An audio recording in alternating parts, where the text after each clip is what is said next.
બીજો કે જે કોઈ અત્યારે હોબાળો થયો હોય એ બધી દિલથી હૃદયના ભાવથી 100% માફી માંગુ છું કે આ વાત કોઈને મગજમાં લેવી નહીં. સૌને પણ આહવાન કરીએ છીએ કે આવી અંધશ્રદ્ધામાં કોઈ ફસાતા નહીં, આવા પાખંડીઓ સાથે કોઈ વ્યવહાર કરતા નહીં.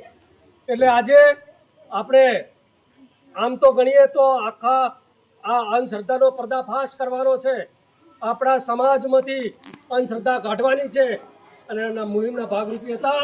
એટલે આજે એમને માફી માગી છે. તો હાલ પૂરતું અમે પાખંડ અને અંધશ્રદ્ધા વિરુદ્ધની અંદરના મુહિમના ભાગરૂપે આજે અમે મુના ગામમાં ચાલી રહેલા પાખંડ માટે અહીં આવેલા અને એ સમયે અમે એ સ્થળ ઉપર આજે ઊભા છીએ હાલ. અને જે તે સમયે અમે બેઠા હતા ત્યારે અરવિંદ ભુવા કરીને અહીંયા આખું આ એક ચલાવે છે અને એની અંદર અમે લોકો અહીંયા બેઠા હતા, એમની સાથે વાતચીત કરતા હતા.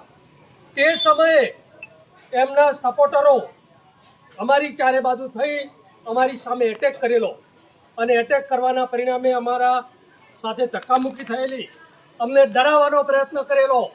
એટલે આવા જે મુહિમ ચલાવવાવાળાને આ લોકો એવો મેસેજ આપતા હતા કે અમારી સામે કોઈ પ્રશ્ન ના કરી શકે. એટલે મારે ખાસ કરીને ઠાકોર સમાજને અને બીજા જે અંધશ્રદ્ધામાં ફસાયેલા લોકોને મારે આજે વિનંતી કરવી છે કે આવા લોકોથી ડરો નહીં.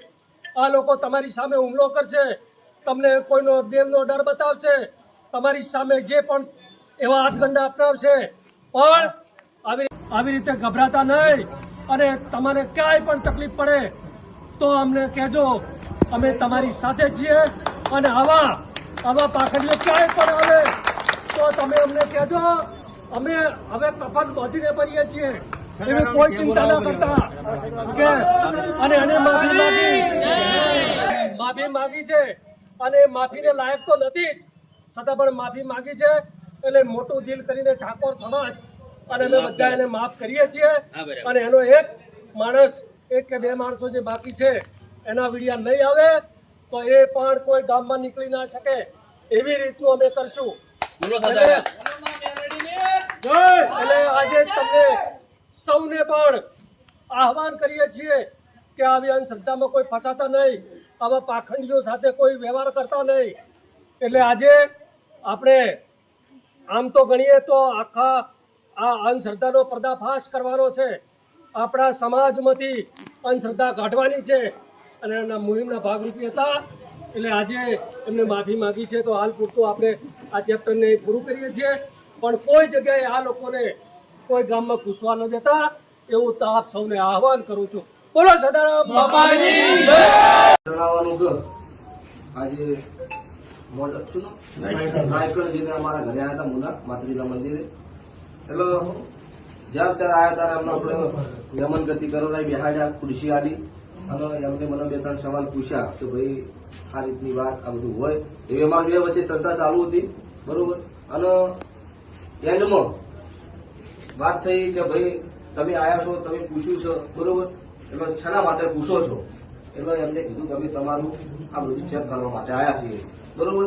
એટલે એમાંથી પબ્લિક વધારે હતી, પબ્લિકના દ્વારા ઉભાળો થઈ ગયો, બરોબર. નહીં, તમારા સપોર્ટર હતા.